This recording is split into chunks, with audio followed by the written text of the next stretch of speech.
Welcome to Rewatch and Rank. On this channel, we rewatch older TV shows, provide a summary and opinion on the episode before ranking each episode against each other.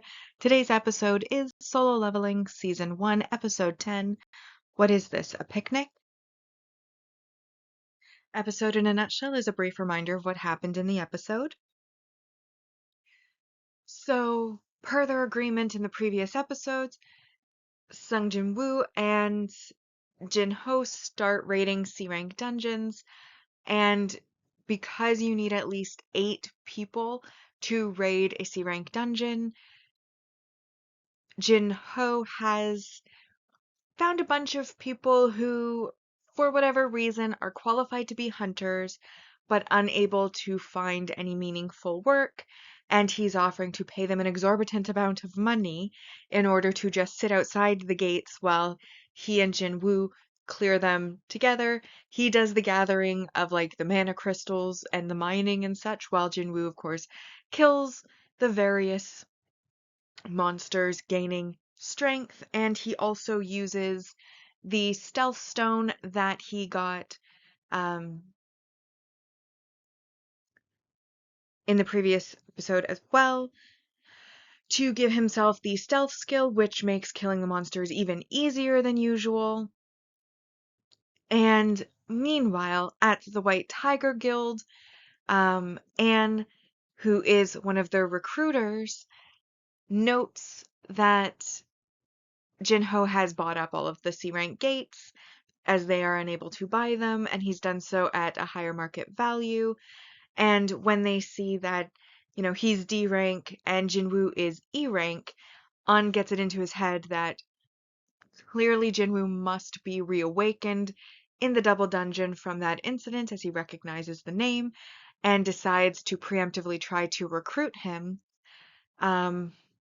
Ultimately, he and Jinwoo then have coffee, and Jinwoo essentially scams him into buying 3 of the dungeons they're not going to be using for a very high above market value price, and then later texts him to say that this is your fee for spying on me, which is fair enough. Meanwhile, the reason Jinwoo did not need those 3 gates is that he, through clearing the dungeons, leveled up to the point where he is now qualified for a job change quest. And so his plan is in future episodes to do so, though we don't see him going on the job change quest in this episode. So now that we've been reminded about what happened in the episode, it's time to rank the episode. First on the mostly objective ranking, followed by the personal ranking list. And our mostly objective ranking, we have a multi-episode supporting character introduction. And you know what? He might actually be multi-season. However, he plays a very minor role, so I feel okay with only giving 2 points for An Sang-min, who is, of course, the recruiter for the White Tiger Guild. And then we have the multi-episode supporting character development. Lee Joo-hee, who had been in the Double Dungeon incident and also the incident with the criminals in the dungeon, has decided to retire as she is not cut out to be a hunter, and she gives Jinwoo back a crystal that he gave her, basically telling him he no longer has to take her to dinner because she's moving away, but if she's ever in her area, she'll show him around. So that's also worth 2 points.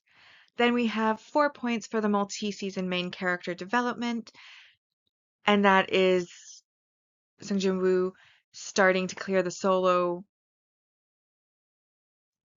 clearing the C-rank dungeons with Jin-ho. Then we have that's worth 4 points, and then we have the multi-season main character growth.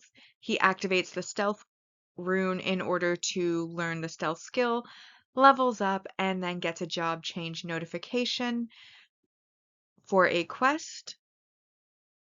And that's also worth 4 points, bringing us up to 12. However, I did feel there were a couple negatives in the episode. The first is, of course, him scamming somebody. Obviously, that person did try to recruit him and did spy on him, but that was a significant amount of money, and I don't necessarily think that that was fair. But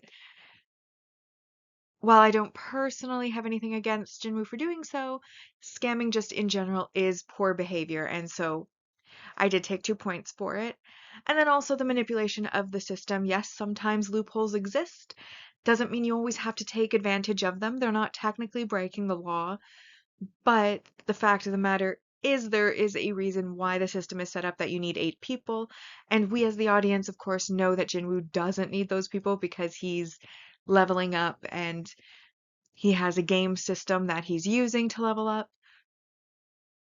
But I still think just in general, it is poor messaging to say, I'm going to, basically manipulate the system and technically follow the rules while not actually following the rules. You need 8 people to go into a C rank dungeon, and the purpose behind that rule obviously is that all 8 people should be going into the dungeon because dungeons are dangerous and people can lose their lives in them. And so that is for everybody's safety and protection. But again, we as the audience know Jinwoo doesn't need that. So he does recruit 8 people into the team, but only 2 go into the dungeon, which is not in the spirit of what that rule was made for. Therefore, I did take 2 points for the principle, and that brings this episode to an 8 out of 10. As it is an 8 out of 10, that brings the mostly objective ranking to in first. I'm used to it. If I had one more chance, it's like a game, a pretty good deal. The real hunt begins. Let's see how far I can go.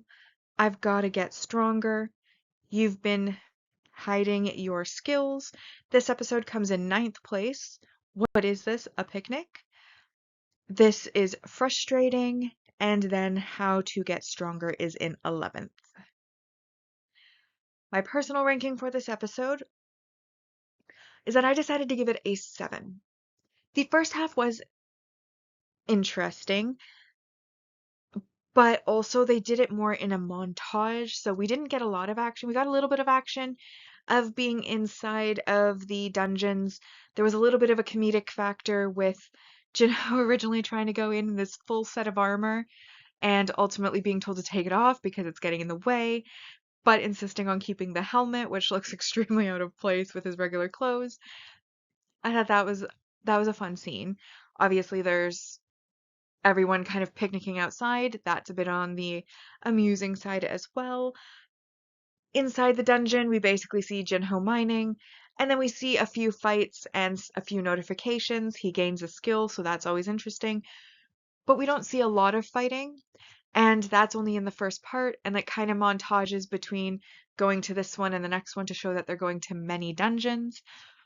Before then, An shows up, and then it's just a coffee, them talking, Jinwoo threatening him, scamming him, and then Jinwoo getting ready to head out to do his job change quest in the next episode. So there was a lot that happened, which is good. Plot progression is always welcome. There was some comedy, there was some action, but only a little bit of it. The rest of it was kind of less entertaining, something that didn't hold my attention as well as it could have, and I was a little bit bored in the second half, though excited for what's coming next, which ultimately means 7 is what I feel is fair for the entertainment value. I had thought maybe 6, but the gaining of a new skill, leveling up, job chain quest, those all seem very significant to the story and the character to me, and that's why I decided on 7 ultimately. But that brings my personal ranking to in first. The real hunt begins. You've been hiding your skills. Let's see how far I can go. A pretty good deal. I've got to get stronger. Then this episode is 6th place. What is this? A picnic?